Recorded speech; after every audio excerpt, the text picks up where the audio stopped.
Hello everybody, welcome back to my channel. My name is Queenie for those who don't know me, reviewing Love is Blind Sweden, season 1, episodes 1 to 4. You guys have asked, I have went and caught up. No, I'm not caught up. I'm not caught up. I've only seen episodes 1 to 4. So please in the comments, please don't spoil it for the rest of us who haven't caught up, please. That is the one thing I ask you guys, okay? I do have to say, Love is Blind Sweden, it's giving. It's giving. I'm enjoying it so far. So before I get into it, please make sure to like this video, subscribe and hit the bell, and leave a comment down below. So it's going to be hard for me to add clips just because the language, and I couldn't find the videos that have the English dubs and stuff. So I'm going to give you guys visual aids. It won't be the same way that I do like the clips in between when I talk, but you'll see who I'm talking about. The season starts with Carolina, who is 32 years old, and Lucas, who hit it off. So I noticed that everybody with Love is Blind Sweden has these multiple connections going on, and they try to keep them for as long as possible. These two, is Carolina the one who talked about her wine date? Oh no, that was somebody else. So Lucas was also talking to Amelia. Amelia feels like she has manifested him. She's 34 years old. She feels like she's meant to be with Lucas because she had a dream or something that who she was going to marry was named Lucas. So she was not going to let Lucas go. All right. So Carolina, she had to fall back. He was waiting a while to make a decision, but he made it official with Amelia. And Carolina was there in the background, but like his main person was Amelia, right? Then we have Katja, who is 32, and Rasmus, who is also 32. And he started talking about his dream date being this wine country type date. It was this whole extravaganza situation, and Katja was brought to tears because apparently that is her dream date. So here she is thinking, oh my gosh, like this is my man. But there's another woman in the equation. Her name is Chrysalie. She is 30 and she's very jealous of the Katja situation. However, she also has another option, and that is Christopher. I hope you guys are following along because there's a lot of mixing and mingling. See, I can't even say it right. There's a lot of mixing and mingling in this season, right? So Rasmus decided to choose Chrysalie over Katja. I don't remember what the reason was, but even though Katja was having these deep emotional reactions when talking to Rasmus, he just felt like it was deeper with Chrysalie. And it makes sense too, because as the season goes on, you do see that they're the more in tune couples than the other people who we see this season, child. We need to talk about Sergio. Sergio is 38. He is absolutely insufferable. With every woman, he decides he wants to be mysterious. They'll ask him, what's your name? Why do you want to know my name? Is it important for you to know my name?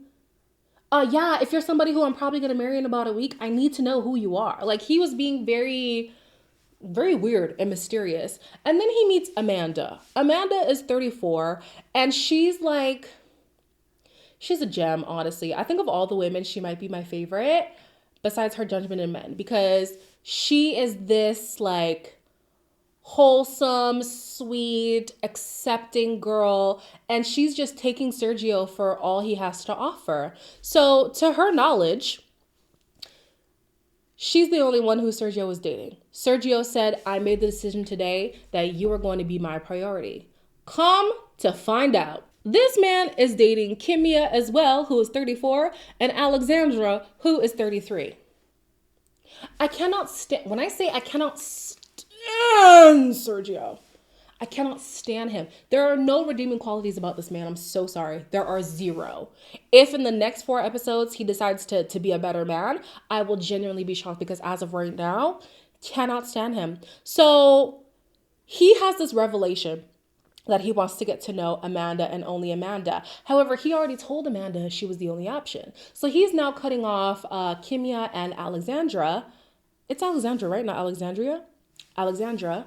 And Amanda's like, wait, what do you mean he just ended things with you? Because we were already exclusive. Like, what are you talking about? She was fully ready to cut this man off, or at least to give him a piece of her mind.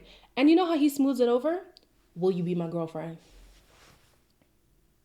Amanda, I love you, but you might piss me off, because why did that work? She was giddy and smiley and everything. And I said, oh my gosh, the man was 2-timing you, 3-timing you, if you will. And you just let him get away with it just by making you his girlfriend? I was like, no, you might just be a little bit too forgiving. Okay. With Crystalie and Rasmus, things progress to the point where they want to get engaged. Guys, when I tell you, I wanted to die when Crystalie got on her knees to propose to Rasmus. I said, girl, if you don't stand up, stand up. I don't know if you guys are these like new age people. I'm traditional. What are you getting on your knee for, girl?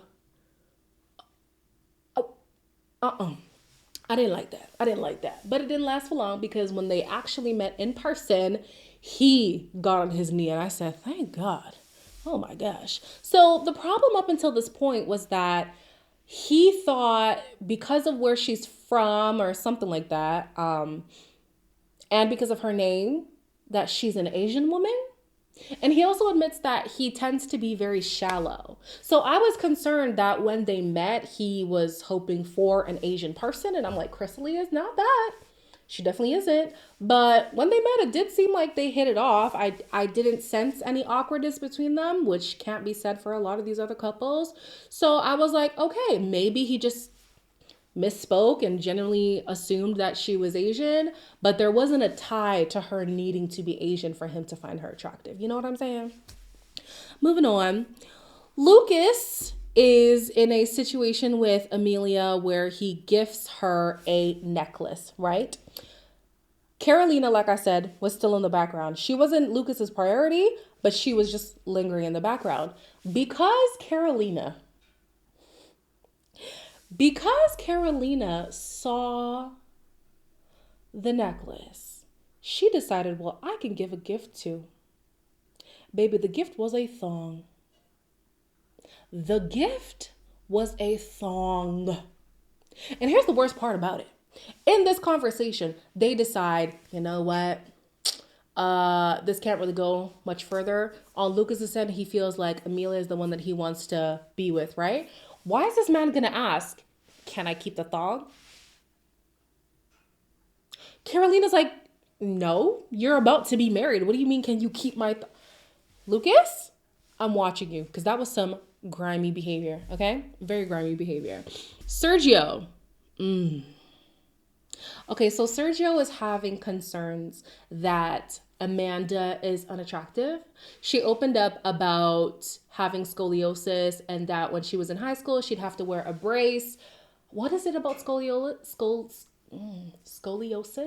I think it's a curved spine.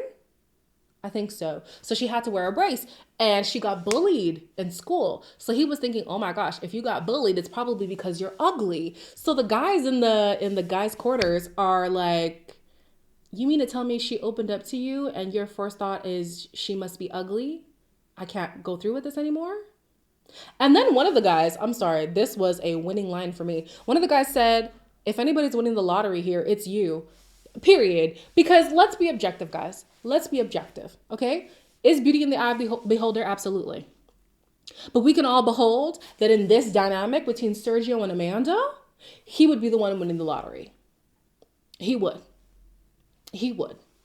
I was like, this man is so picky and so meticulous about things that aren't even real things. He even has issues with her later on that we're going to talk about, but I'm just like, Sergio does not need to be getting married at all. You're going to tell me somebody with this health condition makes you think, oh, she's ugly, can't marry her. You came on Love is Blind.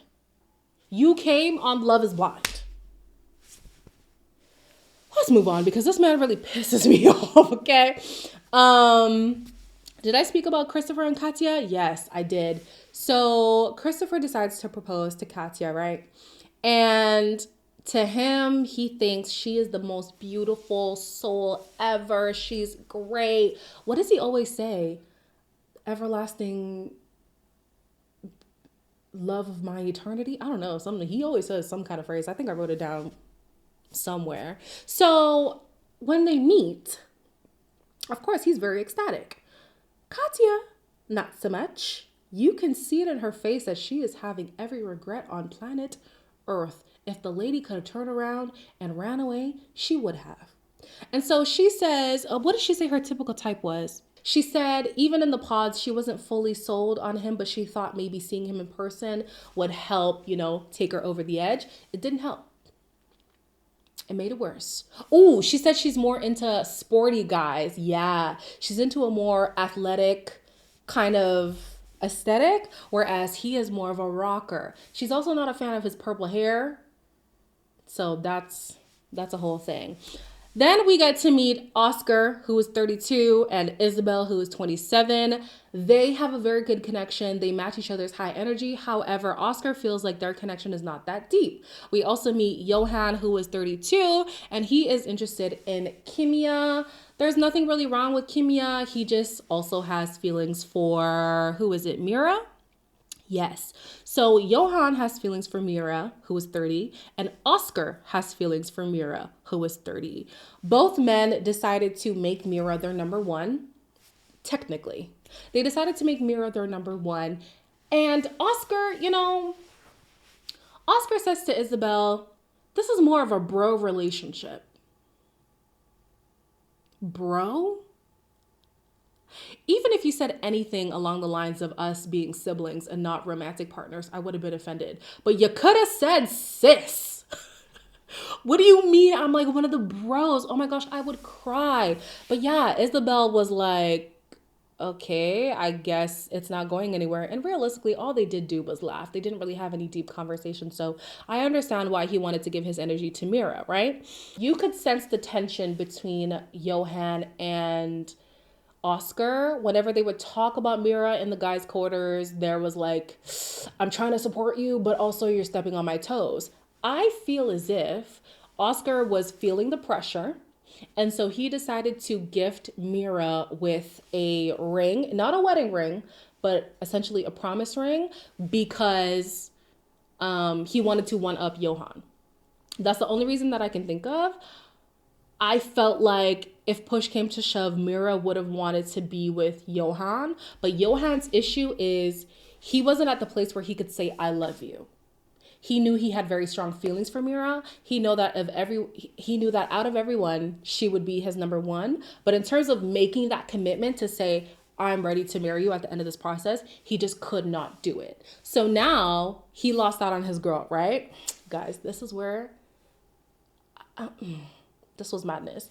So Mira says, you know what? If you can't tell me that you're ready for what I'm ready for, then I'm just going to have to end it. In my opinion, I think she was going for who wanted her rather than who she wanted. So who wanted her was Oscar, and then Oscar proposed. Now, after this, Johan goes to his backup, Kimia. And he tells Kimia, I can't say that I love you, but I do want to marry you. I don't even know how that makes sense, child, but that's what he said. So then Kimia is all excited. She goes back to the women's quarters and she's like, oh my gosh, guys, I'm engaged.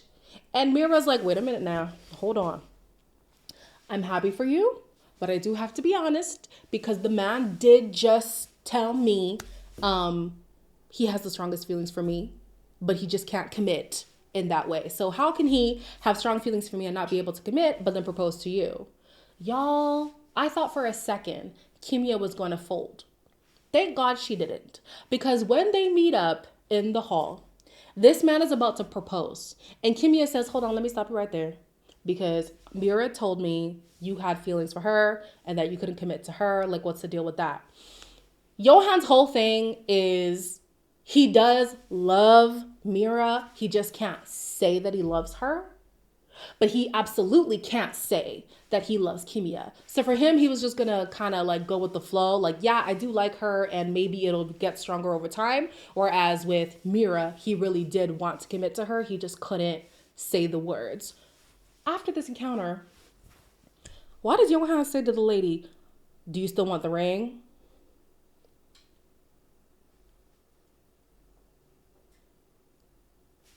you basically just admitted that I'm your second option. And I will continue to be your second option. And you're going to give me a pity ring. A pity ring. Because he wasn't saying, like, do you want it as in, like, a gift. He was saying, should we still go forward with this, even though you're not necessarily who I want to go forward with? It's giving he wanted to stick around so he could see if there's still a connection between him and Mira. That's what I think. Disgusting. Johan? Ew. Lucas proposed. And when they met each other, at first I was wondering why he was so red. I know, like, we don't really turn red like that, but like white people, y'all be turning red. So I was like, oh, maybe it's just a natural reaction. And then he later on said, you know, I'm so excited for these romantic getaways because I'll be throwing off my clothes and whatever. So I'm thinking, oh my gosh, he likes her. He doesn't. He's not attracted to this woman. And it only gets worse as the days go on. And I'm thinking, so why did he act like he was? And then I remember this was the same guy who was going to keep a pair of thongs. A pair?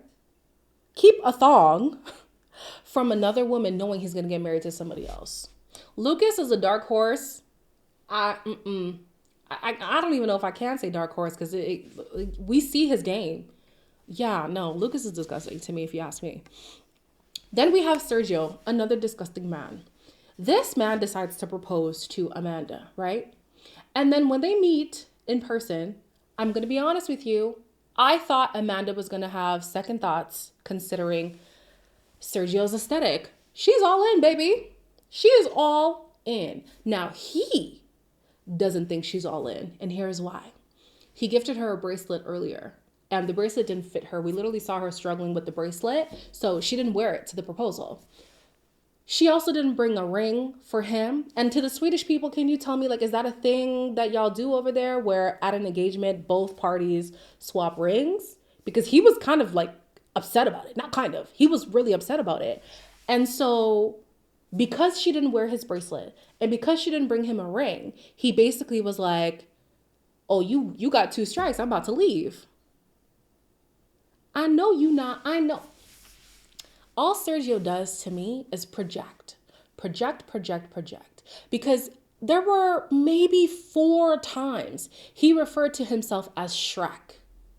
And it's not to say that the man is just like busted in the face, but he's aware that when it comes to him and Amanda, he's punching above his weight class.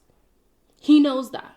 And so I think in a way to make himself feel better, he had to humble Amanda. He had to find reasons to say, oh, well, you need to step up your game. You need to do better, because he knows in the looks department, he doesn't measure up. But my thing is like, why? Why are you doing it like this? It's not even like he was so mean to her and she's been so kind, so nice to him.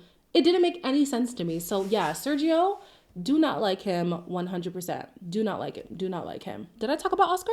Oh no. Oscar and Mira meet, and he's pleased with what he sees. However, Mira is not. And so Mira says that her typical type is a man with dark features, and this is her first time ever being with a Swedish man. I don't even think Johan's features are dark, but again, I don't know what dark features are, because if you say you're looking for somebody tall, dark, and handsome, I'm thinking a black man. Apparently that's not what that means. So yeah, she has issues with the way that Oscar looks. And, you know, I do still think that Oscar was kind of trying to manipulate his way into Mira's heart with the whole ring thing. He's not unattractive.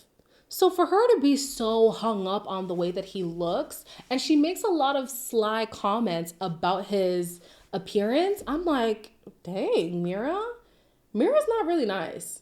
Y'all can let me know if you like Mira, but Mira's not very nice, if you ask me.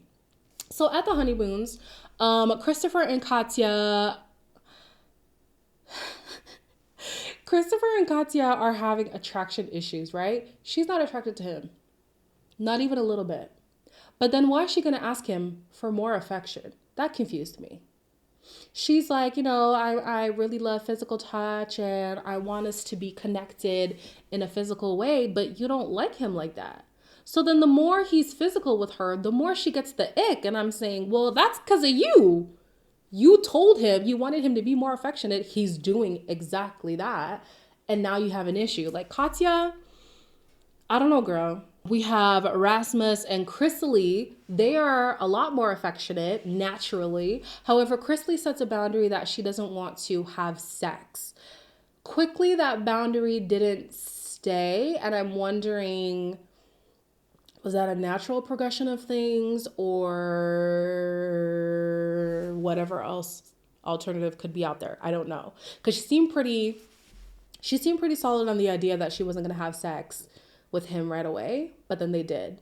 She also said that the sex was a work in progress, so it wasn't amazing, but it wasn't horrible, and they're just going to work on it, which is great. Practice makes improvement. We have Sergio, who says that he's been going back and forth on whether he should stay in the process. And the reason is because for him, it's 3 strikes and you're out. And apparently, not wearing the ring and not wearing the bracelet, not bringing a ring and not wearing the bracelet were the strikes for him. And the only reason why he's staying around is because she kissed him. This man is insecure. He's insecure. I think he's one of those people who's like, I'm going to get you before you get me. So yeah, he understands that she's quote unquote more beautiful than he is. And so he's like, I'm going to leave before you leave me. I'm going to hurt you before you hurt me. But I don't know why he wants to hurt this woman, because she genuinely seems like she's into him. I don't get it, but it's not for me to get. It's not my relationship. Sergio,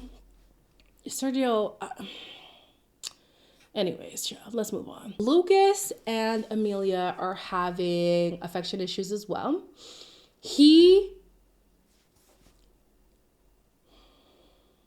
I think he just needs to tell her, like, point blank, hey, the attraction's not there for me. Because the issue for me is that he keeps saying, oh, maybe it'll grow over time. It'll grow. And so Amelia is thinking, okay, maybe I need to kick it up a notch. So she's being more affectionate. She's being more touchy-feely. But the reality is he don't like her. He just does it. End of story. There was one moment where they were in robes or something and he was trying to rub her leg. It felt like he was rubbing his grandma. Like, he did not want to be there. He did not want to touch her. He's forcing it. And it's only making matters worse because Amelia is like, well, I don't know what to do. Do you want me to try or do you want me to fall back? What's the deal? He needs to be honest with her. There's a cocktail party. So the people who are now engaged are getting to see who everybody else is engaged to. Amelia says that she is attracted to Christopher, but Christopher still has eyes for Katya. How could you not? She's honestly so gorgeous. Katya is attracted to Rasmus. I didn't think she would be. But I think maybe she's attracted to Rasmus just because he is not, who is Katya engaged to? Oh, Lord. Christopher. No. Yeah. I think she just likes Rasmus because Rasmus is not Christopher. That's my personal opinion. Rasmus is attracted to Katya in return. And then the host is asking everybody how things are going in their relationships. Some people say, we're working through it. But Lucas specifically says that it is challenging. This is a blindside to Amelia because she didn't think it was that hard for them. So for him to use the word challenging, she later on describes that it made her feel insecure because she's like, well, I'm putting in this effort and now you're saying this is a challenge. Well, then I'm just not going to try. Let me just fall back. That's how she's feeling. The group learns that Sergio wanted to quit and everybody's getting bad vibes from him. Absolutely. In the pods, people were getting bad vibes from him. In real life, people were getting bad vibes from him. I don't know what Amanda sees in this man, but even the guys are like, well, should we say something? Can we say something? It seems like Christopher is the one who would like to speak up the most, but is he going to speak up? No, he's not. Oscar and Mira are having conversations about real life and how they're going to integrate into each other's daily life. She's making excuses. Some of the things that she's saying are valid, I do understand. Because of cultural differences and because of a difference in lifestyle, she feels like she's not going to get along with his family.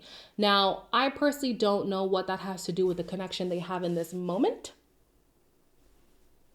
You're not even trying, Mira. You're not even trying. So, sure, maybe you won't get along with his friends. Maybe you won't get along with his family. Maybe you'll have a cultural clash. But why aren't you trying in this relationship? We haven't even gotten there yet. We haven't met these people. You're making an issue out of nothing. So Oscar is picking up on that. And he's like, yeah, I don't think she really likes me for real. She even made jokes. I think she and Katya were talking. And Katya was like, oh, Oscar kind of looks like this guy. And Mira was like, no, that guy's actually attractive. Child, wrap it up. Wrap it up, okay? Lucas feels like he'd be disingenuous if he engaged sexually with Amelia. I do agree with his decision to not have sex with her. I think it is worse if he just did. And he's talking to the guys and he's saying, I'm just not there. I'm just not there. Why then does Christopher go to Amelia and say, oh no, this man is enamored by you. He's so happy to be here with you. What was that about? Can somebody please tell me? Because I was confused. I was like, the man didn't say that. Or maybe he did and I missed it. But I don't know. Is Christopher trying to sow some seeds of doubt here? What's exactly going on? And then my last point is Katya is obviously very displeased to be partnered up with Christopher. And she has a conversation with Rasmus that makes her think like, dang, what could a life with Rasmus look like? Then when she's talking with the women, she's supposed to be talking about Christopher and she slips out and says Rasmus. So I don't know if there's going to be some kind of tension between Katya and Chrysalie, because Chrysalie and Rasmus are doing great. You don't want to step on those people's toes. So we'll have to see. Guys, please, again, don't spoil. I'm trying my best to catch up. Hopefully by the end of the season, I will be up to date and y'all won't have to wait 2 weeks. We're going to try our best, okay? But anyways, in the meantime, please make sure to like, comment, share, and subscribe. And I'll see you in the next one.